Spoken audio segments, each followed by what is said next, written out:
Okay.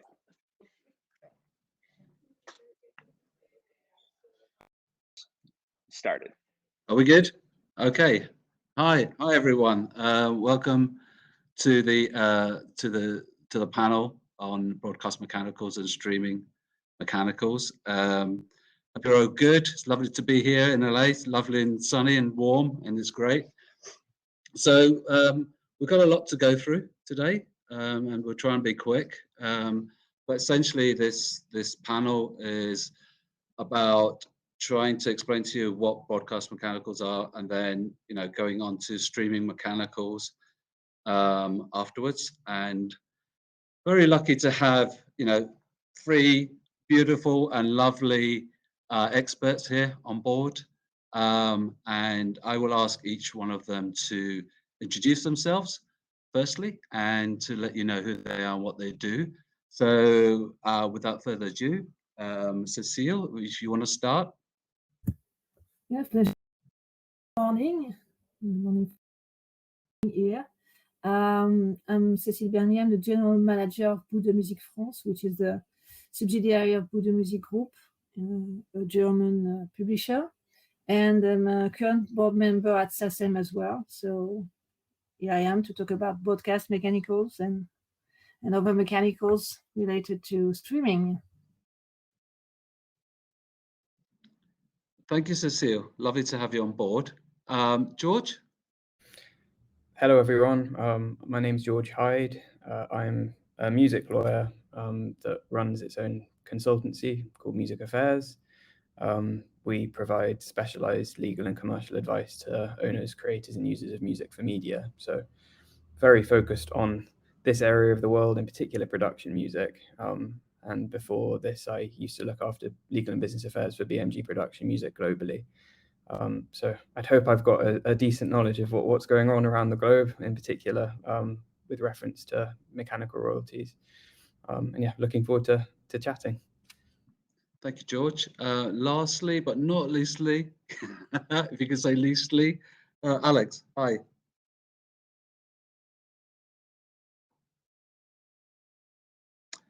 You might be muted, Alex.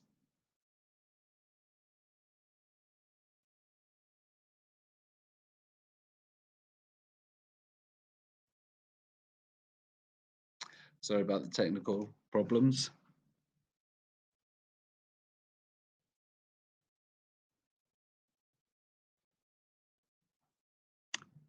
Okay, I think we're going to try and figure that out. We'll get Alex on board very shortly. So generally speaking, this we're trying to keep this light because it's kind of a heavy topic, and we're going to do it on a very high level. I mean, obviously, we've only got like an hour, and we really would like some questions at the end as well, maybe 15 minutes at the end. So if you've got any questions, please put it in the chat, and I'll try to get to as many of them as possible.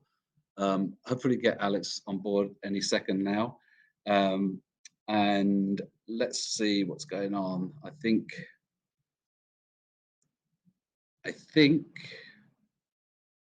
we're just trying to work it out. There he is.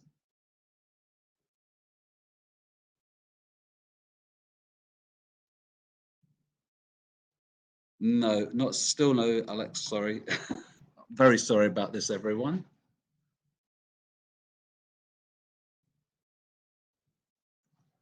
It was working perfectly well when the test, wasn't it, guys?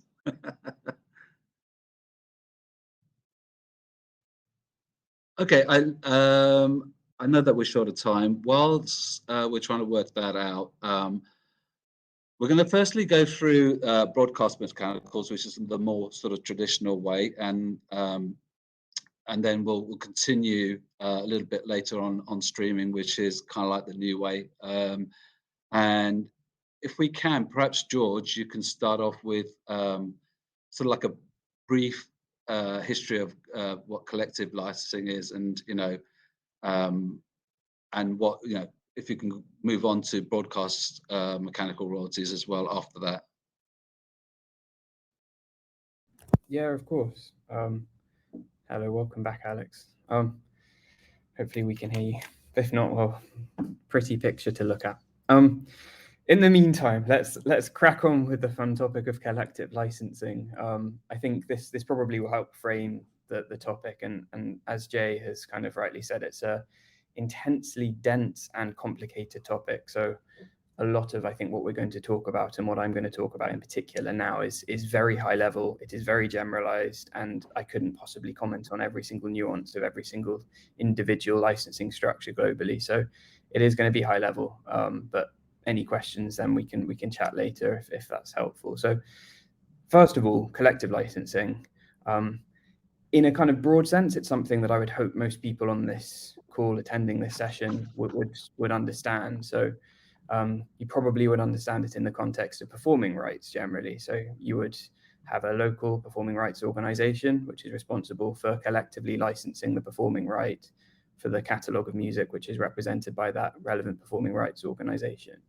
In certain territories, the mechanical reproduction right is also licensed in the same manner. So it's collectively licensed by a centralized body. In the UK, you've got the MCPS, for example, which is responsible for that. In the US, as I'm sure any of our US kind of attendees will know, the collective licensing structure didn't really exist for mechanical reproduction rights. There were various reasons which I won't go into at this point because I think it'll probably be too detailed. A different licensing structure was applied for mechanical reproduction rights in the US. I know recently there has been a new body, the MLC, which has been set up for this purpose. But at the moment, the MLC is only looking after audio-only streaming digital mechanicals. So for the purposes of production music in the audiovisual space, it's not really relevant.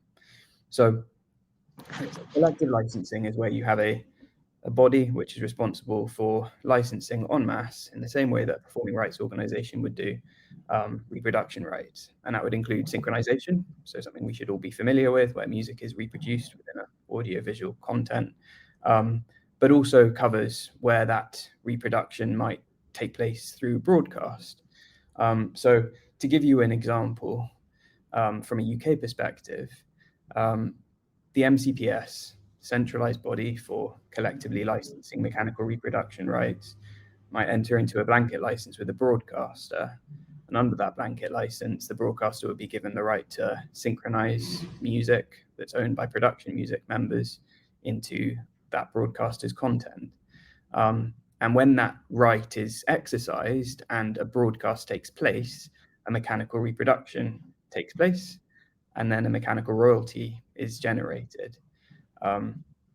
As a consequence for that, there is a royalty stream which takes place on those broadcasts. And as we'll come on to later, when music is made available in audiovisual products, which are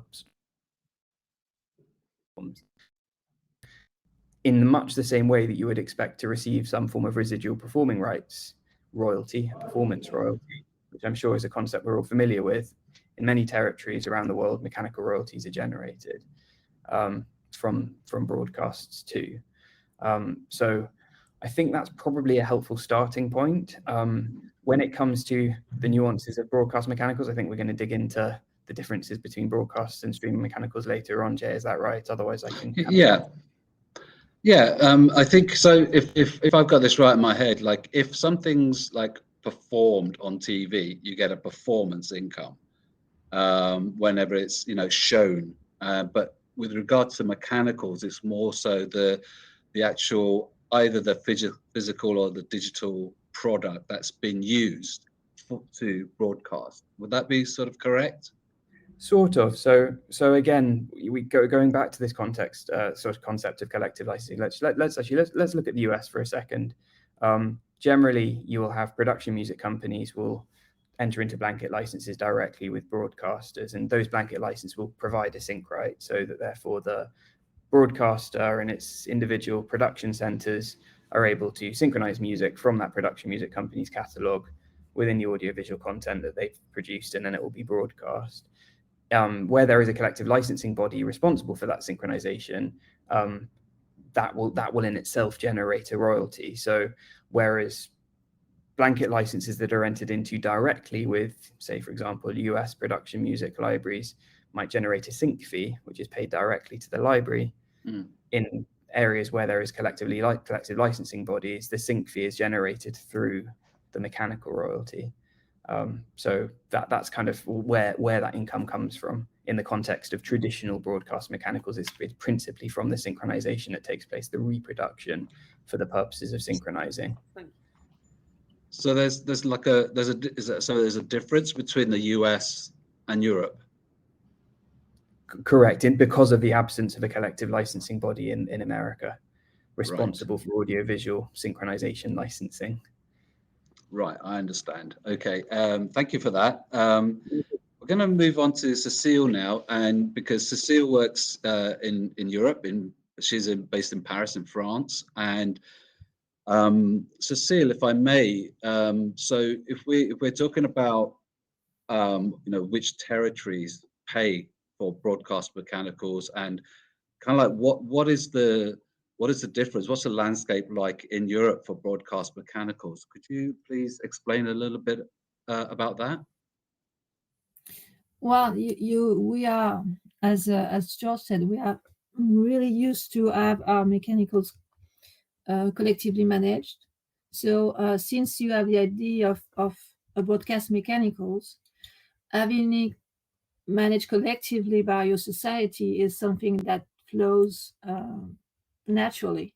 So basically, you find a broadcast mechanical whereas you have a collective society for mechanicals, and it's mainly Europe. You have some in Japan, if I am correct, but it's mainly Europe that's where the collective management of mechanicals begin. So it's still very strong here. So that's not like PRS and SACEM. It's different CMOs. Yeah. The PRS is the English one, and SACEM is the French one. So they have their own for broadcast mechanical collection. Who collects them? On their territory, each of them collect for the world. Okay, so is it like MCPS in the UK and SDRM in France? Exactly. Yeah. Okay, so they're separate to like a PRO. These other companies. Well, well, as far as SACEM and SDRM is concerned, they are very much linked because SDRM is owned 100% by SACEM. Oh, and I so think it's pretty much the same on the PRS MCPS side, right, George? Yes. I think there are different ways that this can be structured. Sometimes you have a PRO and a CMO, a collective management organization, that operate independently of one another, but very often the two will be combined in the same way that PRS and music controls both PRS and MCPS. Alex, you've got a point, I think. I'm just wondering if you can hear me now. Yay! Now I am Morgan for the purpose of today. Sorry, I'm back in the room. Sorry for the technical You're back problem. in the room. Yeah, so very briefly, Alex, do you want to let everyone know who you are and what you do? I'm Morgan McKnight, and I am the CEO of Sonaton Music in Germany. Formerly worked at Sony, running the EMI production music business.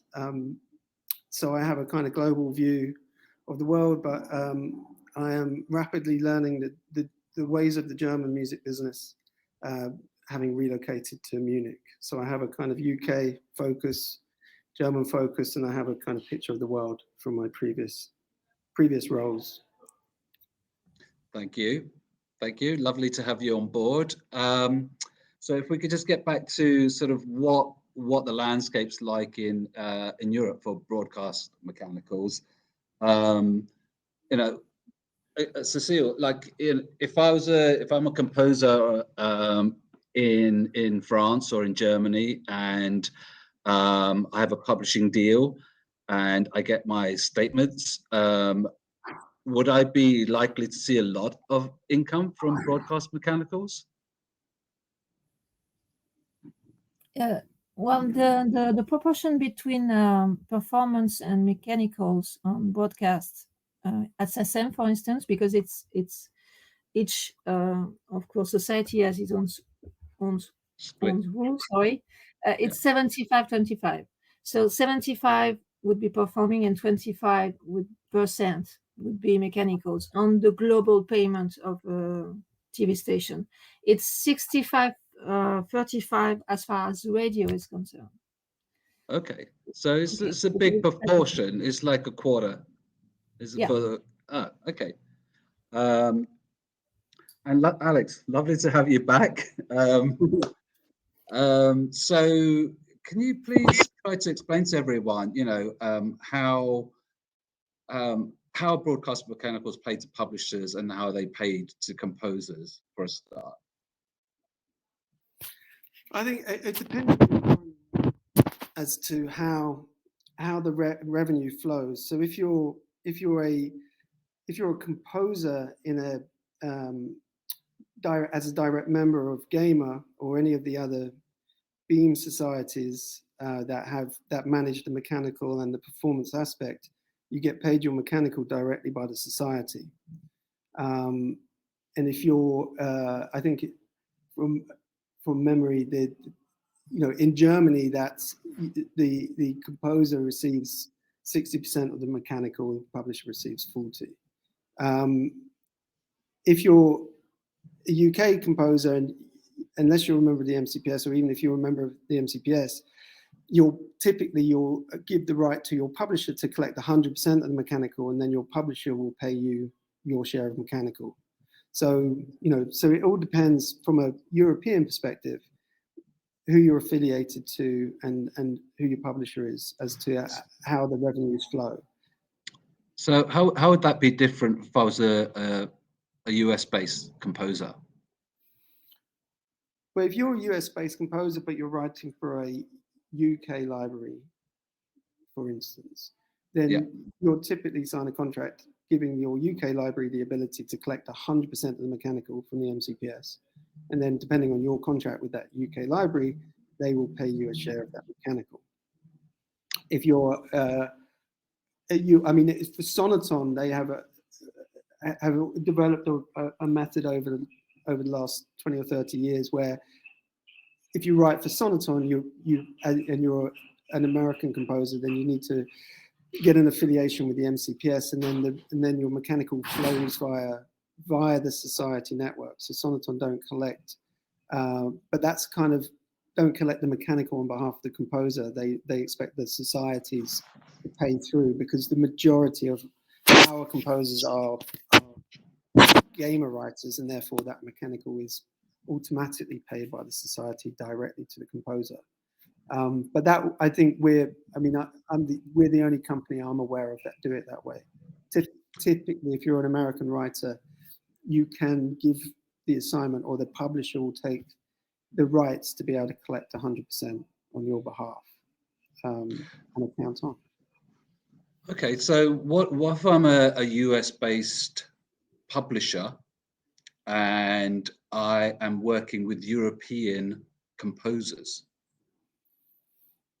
So the point being is that you mentioned Beam, you mentioned like different rules for composers that belong to societies in Europe, and would that affect a US-based publisher signing European composers? Not in America, but if that publishing catalog came back into Europe, wherever a mechanical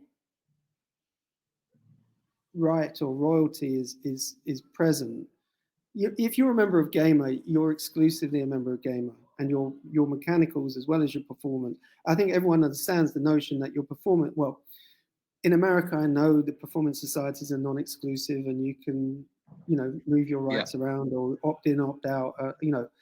If that's not the case with the majority of the rest of the world, if you become a member of a society, you're exclusively with that society. People can wrap their heads around that. But with society network, it's the same with the mechanical.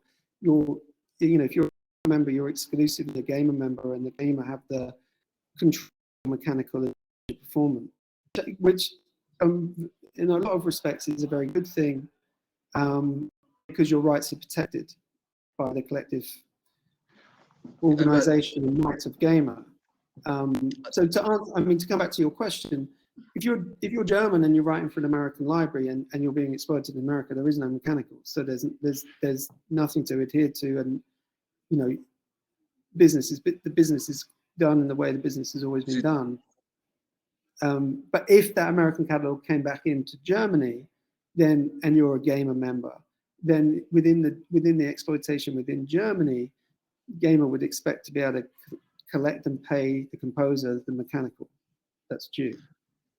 Okay, so George, maybe more of a technical question would be, if I was a US-based publisher and I was signing European composers, do I have to be careful in terms of how I construct my deals with the composers?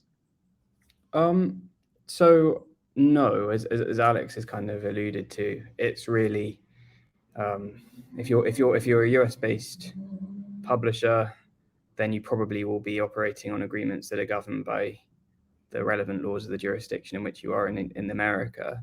There is one thing you might want to consider, which is if there are any situations where collection societies are deducting some form of mechanical at source and directly accounting to composers, there is some language you can include in your composer agreement templates which talks about the reduction of royalties otherwise payable to composers under the agreements in the event that happens. Obviously, it'd be too much to go into detail on that point specifically, but there are kind of ways that you can contractually make sure that everything is watertight if that happens. But generally, I don't think it should be too much of a concern when contracting when you're a US-based company. Okay, thank you. I think one of the points. Go on, Alex. Jay, I was going to say, just one of the points. One of the points is, if you're a member of a society where you've exclusively given them the rights to control your performance and mechanical, then you can't be bought out. Which does cause complications. Right. Within the kind of European kind of flow of rights and style of business. Even if it which maybe jumping too far ahead, so you can tell me to stop, but in that world where if you're selling your right here, you're doing a sync license and it's all rights are bought out for the world, blah blah blah. Yeah. Technically that can't happen if you're a Beam Society writer. Technically, you cannot sell your mechanical out. So that you have to be wary of that if you're doing deals, certainly in America, that then are for global platforms or where the television program flows back into the national broadcasters in Europe, which all pay mechanicals. There is definitely an issue there, and some of the American broadcasters that have Europe presence, do experience issues at societies based on how they're licensing locally in Europe and how the society expects them to pay not only a performance fee but a mechanical as well. So okay, well, that's really important. It's very important to know. Thank you for that, Alex. So a beautiful segue, I think, into the next kind of part of our talk, into what is the difference between as like broadcasting is moving more into from traditional, so we say television to streaming. Maybe I'll just continue with you, Alex. What do you think the landscape is for like payment online or streaming mechanicals by major streaming platforms?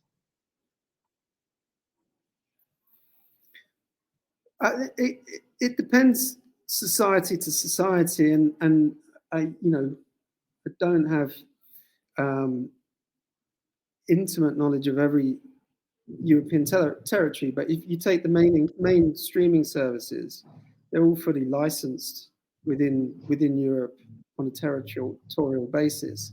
And to the best of my knowledge, those licenses are performance and mechanical based licenses. Because in the context of a broadcast mechanical in the traditional linear broadcast sense, you know, it's about the one-time copy and all of the stuff I think we talked about before when I was having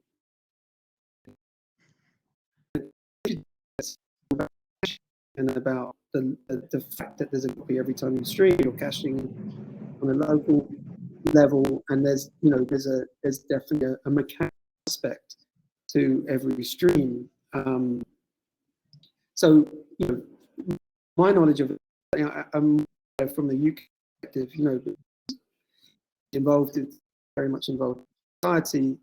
You know, the big platforms are paying a license fee, and within that license fee, they are clearing or covered for performance and mechanical. And therefore, when there's a distribution based on the data that the society are getting from the streaming services, there is a mechanical portion and a performance portion to each stream. Well, thank you.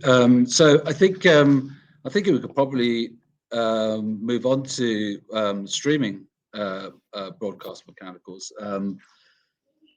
George, you know, how is it different from, you know, your traditional broadcast mechanical streaming? I guess, you know, as Alex has said, is kind of global, and you could probably do it from one territory, and it's maybe is it more complicated. But first of all, if you could just explain what a streaming mechanical royalty is. Yeah, of course. I mean, so Alex kind of has just literally touched on this, but I think there is the kind of crucial distinction, I would say, to be made here is we've spoken about collective licensing sort of structures, collective management organizations, where synchronization rights are granted from a centralized body to broadcasters, which enables those broadcasters to use music in their TV shows. And from that one-time synchronization, a mechanical royalty is generated. That's kind of the traditional broadcast mechanical model. Now in the era of streaming, where the technical term is where music is made available online, there is a residual copy which is taking place. And it's that residual copy which is giving rise to a streaming mechanical. It's paid in much the same way. It's through these blanket licenses that are being entered into at society level between the societies and the online platforms. Follow similar distribution policies, rules, publishers collecting royalties, etc., etc. But the crucial difference here is that this kind of residual copying that takes place means that mechanicals are generated. So it's kind of like similar, but it's just a different way of watching or it's the nuance between the fact that traditional broadcast mechanicals generally, and I'm talking very much from a UK perspective, but I'm pretty sure the same principle applies elsewhere. It's more related to the synchronization, whereas streaming mechanicals, are more related to this idea of a residual copy taking place at the point that one takes the choice to access the online platform and stream music via a TV program, which is on, say, for one of the big S4 platforms. So if I'm a composer and I get asked to do a program, a series or whatever on SVOD, what should I be looking out for in my contract if with the Netflix or the likes thereof? It's a good question. I mean, I think if we have a quick look, because I think the comparison is quite useful. If we look back at broadcast mechanicals generally, they are generated sort of, I'm going to completely sort of reiterate this point because it's so important.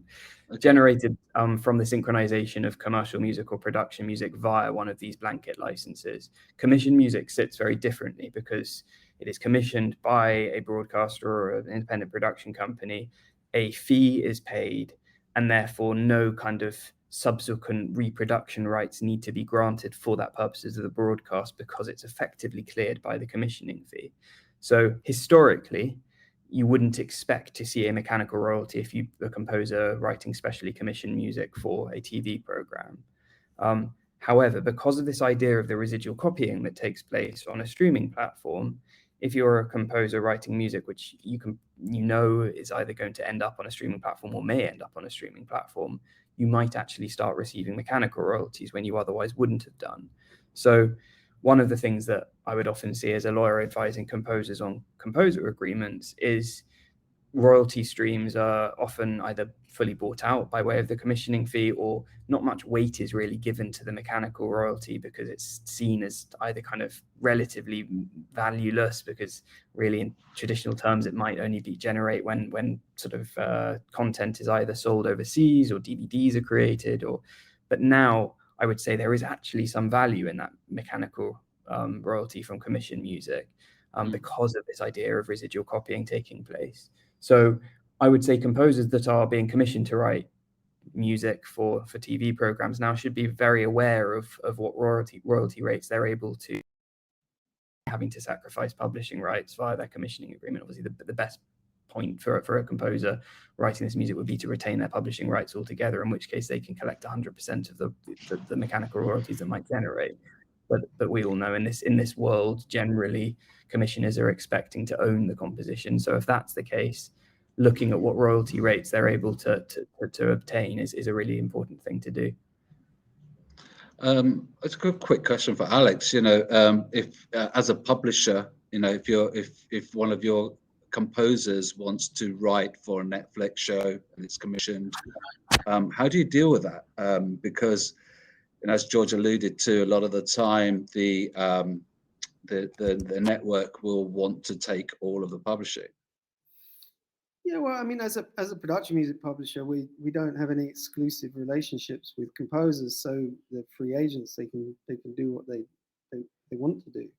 I think, I suppose, when we're licensing music into a Netflix show, then we're obviously we don't do buyouts. We can't sell the mechanical. So generally, because we're a gamer publisher and most of our rights are locked within that kind of mechanical world. So, I mean, our advice would always be, following from what George said, our advice would always be that there is now an inherent right to a mechanical in a stream, and therefore, if you have to be aware there's more than just the performance, right? So if it's like, oh, you keep your performance, but we're buying you out for everything else, well, there is residual royalties that you are actively engaging in selling at the point of creation. And that is, in some cases, with some societies, half of the streaming money. It depends. Each society has their own weighting on what the mechanical is worth to what the performance is worth. But in some cases, it's 50% of the potential revenue per stream. We just got a question. Nicholas, your question, could you just elaborate a little bit? So he's basically saying for DSP, which I think it would mean probably like a Netflix, on foreign composers, can you have a double commission for online rights? I'm not sure what you mean by that, so could you just elaborate? And also, we've got quite a few questions coming in, and I will get to them as soon as I possibly can. So thanks for that, Alex. If I do, sometimes like US catalogs do direct deals, and as we just said, does it really matter if sorry, I'm just trying to read the question and read the other questions at the same time. I'll just go and read the question. Sometimes US catalogs may do direct deals with Netflix in the US, but as BMI and ASCAP membership does not preclude these, does this impact collecting stream mechanicals from Netflix? Do you know much about that, Alex? again, I think it varies society by society, and I think that the general stance of the societies that I've worked closely with and I'm aware of is that there is a slightly a one-size-fits-all approach to this. They're licensing the platform, whichever AV streaming platform we're talking about. They're licensing the platform. The platform has a huge volume of data and streaming information and lots of programming. It's nigh on impossible to, from a society perspective, to have an a la carte service for how they distribute on each program or each rights and look at what's been brought out and what's not been brought out. So they generally, in my experience, have been applying a bit more of a one size fits all, that there is these rights are there and they are distributed on, based on the information that they receive from the streaming AV streaming platform. But I think that the risk, or my opinion, and over the years, and I've spoken on a few of these panels before around this, is that if you do the deal with the view of, well, it's possible to be done in America and it's really good upfront money and I'm taking that and that's what I want, then that's all well and good. But I think that there is potentially a point where a canny broadcast platform may feel that there's a tipping point in terms of how many rights they've bought out and whether they need a license at all, or whether there's a non-society answer for their business around the world, which makes it easier for them. And I think that my view has always been that if you uphold the value of copyright and uphold the principles of residual royalties, performance, and ideally mechanical, then you're part of the solution to establish a global way of dealing with the new streaming global broadcasters and ensuring that you've got a long-term future. I always said this, I remember saying this at a panel a few years ago, in my old catalog I ran, the highest earning copyright was 30 or 40 years old and been on air for 25 years, and it was the highest earning single copyright. Imagine if we'd done a buyout in year one of that. Exactly. And that's I guess what some, everyone has to make their own business choices, but in terms of the longevity of our industry and building a catalog that has a residual, that is your pension fund or has a future way beyond when you stop writing, clearly having residual royalties and building a body of work that carries on earning for you I think makes more long-term sense than taking the short-term, Totally, because especially for composers, yes, it affects publishers just the same, but for composers, residuals are a way of continuously earning income so that you can live for a start, and then of course then you can buy other things. And I've always said that people sometimes sometimes inside the industry, but mostly outside the industry, and I'm talking about the music industry, not the entertainment industry, lose sight of the fact that composers are people that have mortgages and houses and cars and things, have to buy food, and therefore this the the purpose, especially of production music, it's not a fly by night thing. It's not a current thing in terms of commercial music where everything is here and now and you get your money within a year or 2 years. This is more to do with writing for the future, and as you said, and Alex, that's not the only example I've ever had. I've had lots of examples of composers saying to me that their biggest earner is something they wrote 20 years ago, 15 years ago, 10 years ago, and it just continuously earns. And for a publisher, that's of course very lucrative as well.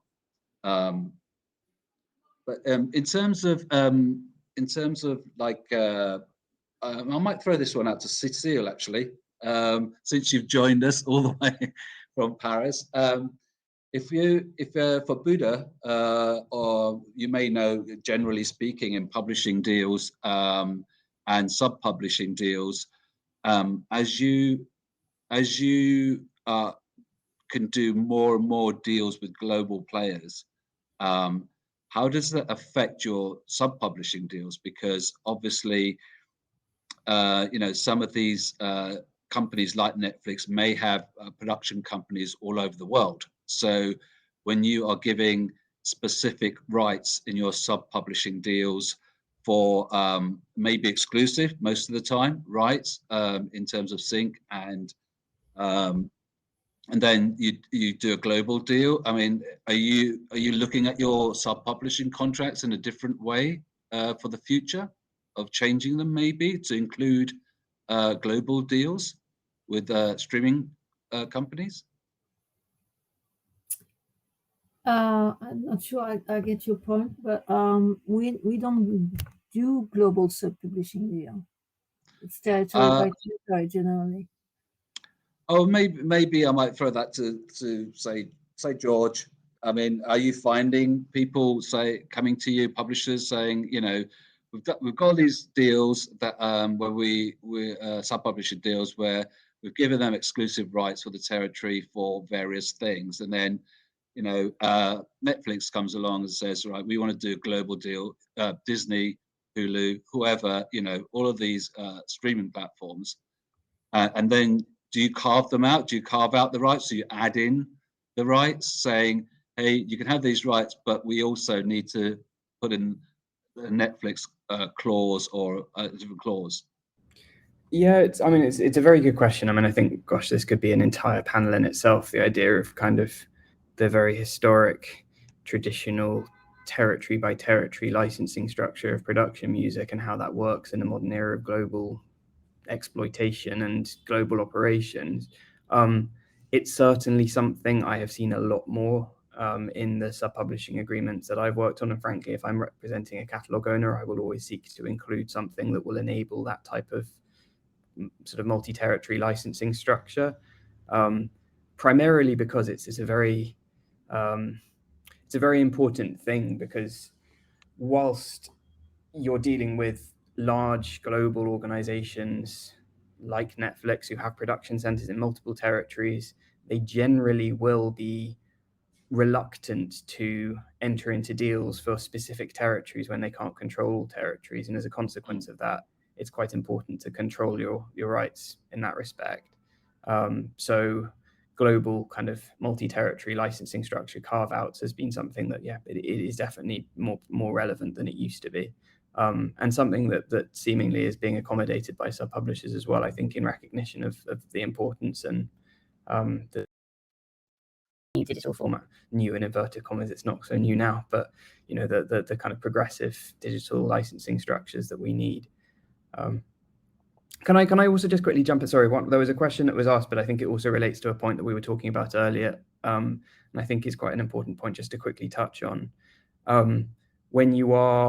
So we spoke about when you're a composer that's being commissioned to write specially commissioned music for a TV program, and what should be kind of considered when a composer is signing their commissioning agreements. But for publishers as well, there's a really important thing to think about when you're entering into sync licenses. This is particularly important for US publishers. So take note if you're a US production music company or sub-publisher. Sync license templates have been around for years and they haven't changed much.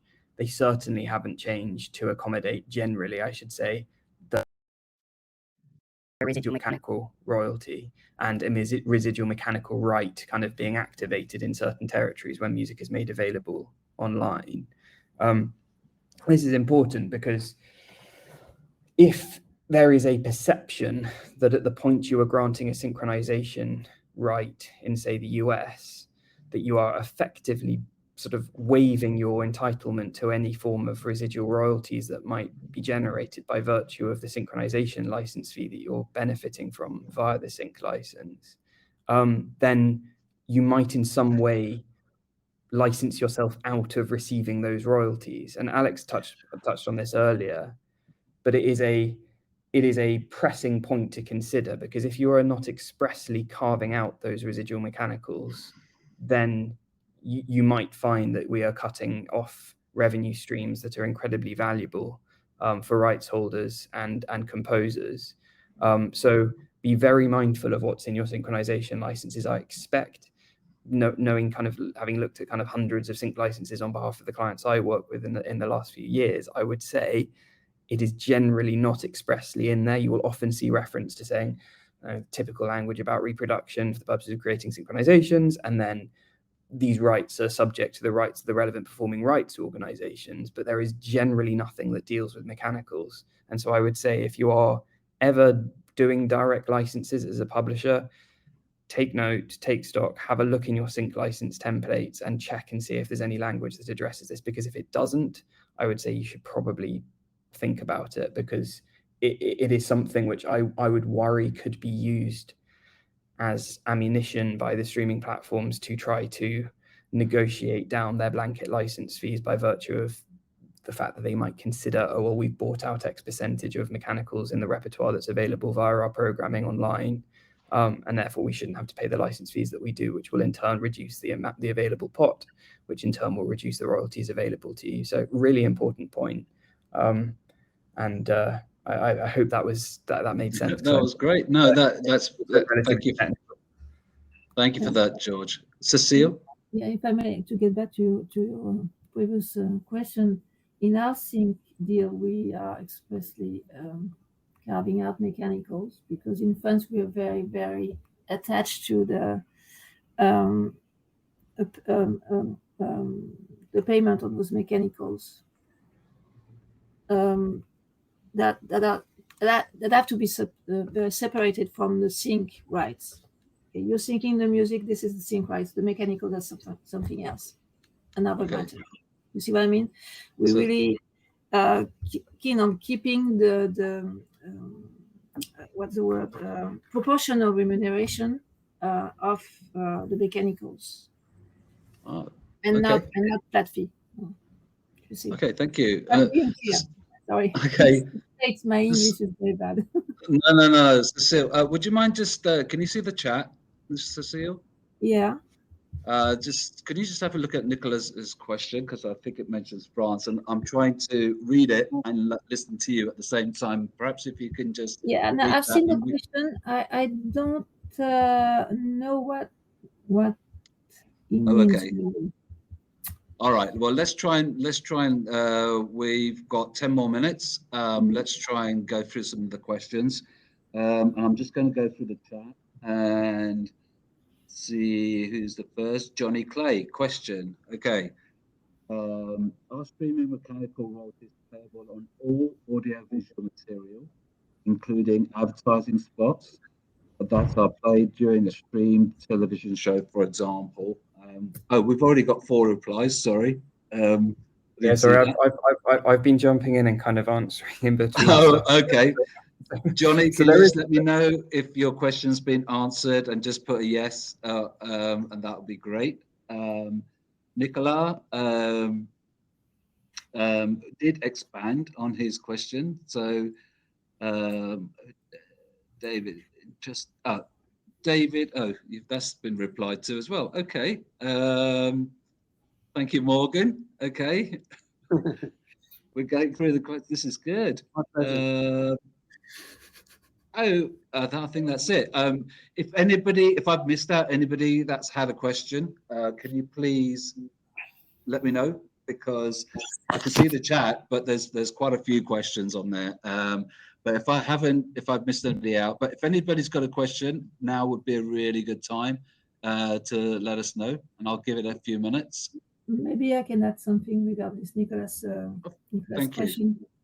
I find it again, so I think it refers to the fact that as far as online rights are concerned, in general, the author composer needs to be a member of a society.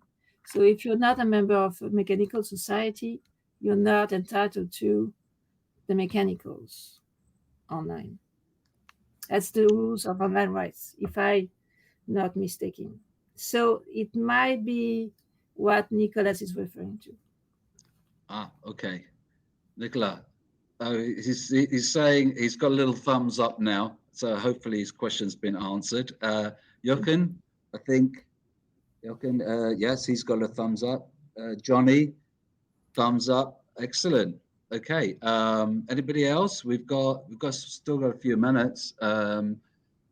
Unless you guys, George, you want to expand on anything? Cecile, I think we were trying to make this really sort of high level. We didn't really go into some of the things that could have been a little bit more complicated, like beam rules and stuff like that. That Cecile, I know that we were going to try and go into, but I think it would have been a bit too much for this type of. I hope everyone's still awake, by the way. I hope you all found it interesting as well. I have not. Sorry, Jay. There is just one question which has Great. come from Jessica. So no, there is no centralized mechanical licensing body that deals with audiovisual content at the moment. So even though MLC is there designed for digital audio only streaming, so for example on Spotify, there is no equivalent for audiovisual in the US at the moment, so therefore those mechanicals won't be generated. But it does raise a really interesting question, which is what would happen if a collective licensing body were to be created in the US to license mechanicals or mechanical reproductions for audiovisual digital content? And that question currently terrifies the SVOD platforms, because if a licensing body did come about and they were then required, they being the SVOD platforms, were required to take out a license to clear that residual mechanical reproduction which takes place, then their license fees might be astronomical in the US. And it's in part why there seemingly is a strategy adopted by the S4 platforms to try to buy out mechanicals as much as they possibly can via their sync licenses, in a way to mitigate any risk that in the future they might have to pay a socking great license fee to clear residual mechanicals in Northern America. So it is a very, very interesting state of affairs. And I'm sure, Alex, you can, I know this, we've had countless discussions on this point in the past, so I'm sure there's something you can add, but I think that's what I would comment on that, Jessica, generally. Thank you. Yeah, I George, I don't have really anything to add because I think you summed it up perfectly. But that is definitely, the push to buy out rights is to limit a company's exposure to future costs, based on the success of a program. And we've seen that.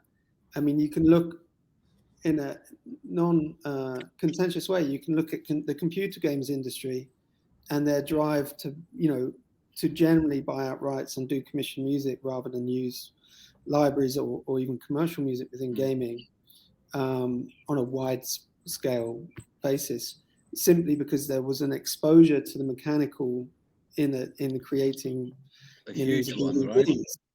And but very interestingly, within the computer games industry, certainly there was a drive in the UK, and Sony ended up accepting and paying a license. And I hear on the grapevine that maybe one of the other major gaming platforms is poised to pay a license for residual royalties based on the fact that they are moving their businesses into a more streaming environment for gaming. And that really poses quite an interesting development. It touches upon what George was saying with the mechanicals in America, is that actually there is,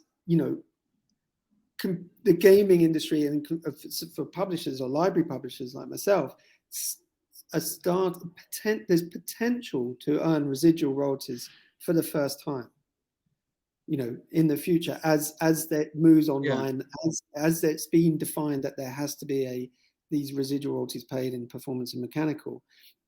There is this interesting potential that suddenly the gaming industry opens up to libraries, because there is now, in theory, going to be a back end. So you can decide what your value is on a sync license, but you can do that based on the knowledge that you will receive further residual royalties based on the success of the game and how many times it's been streamed. And that's really interesting, I think. And I think the same will, that's definitely along the lines of where the fear is with the SVOD platforms in terms of America and a mechanical license for AV platforms. So it's an opportunity. It also presents a risk, because the commissioner is going to double down on trying to collect the right, get all the rights so they're not exposed. But if the copyright law stays the same, then it presents an opportunity, because they're going to have to pay something. Yeah, sorry to cut you off. That's very interesting, because like many moons ago, when I was at BMG, we used to license music into games and get residuals, like for sales, based on sales. But little did the gaming industry know then that something like Grand Theft Auto would be having 50 million sales, right? They didn't know, so they soon put a stop to that, and just started doing buyouts and or just payments, just to saying no residuals. But that's going to be very interesting to see, whether they do that, Alex. Hopefully they will. Okay, so we've got like a minute left. I think everyone's. Roland's got a question. Did anybody answer that one? If we've got like a minute left.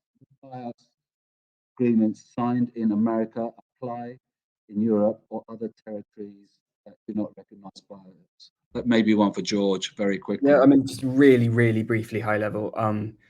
So technically, no, there's this kind of legal principle that I think generally applies called nemo dat. It's a lovely Latin expression, which is basically you can't give away the rights that you don't control. So if you have yourself joined a society as a composer where you have assigned your rights, then technically you can't then allow them to be bought out by a third party, because you've already given the rights to someone else.